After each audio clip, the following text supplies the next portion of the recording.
पीर कामिल तरीकत के हर पौधे को अदब व मोहब्बत के पानी से सींचा, मगर किसी में मीठा फल आया और किसी में बेअदबी का जहर जाहिर हुआ।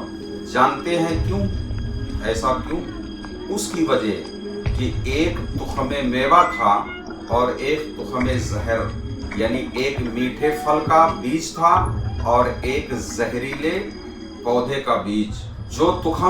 जो बीज मेवे का था, पानी पाकर उसमें मीठा फल आया, और जो तुख़्म जहर का था, नसीहत का पानी और मोहब्बत की मिठास पाकर भी जहरीले का जहरीला ही रहा।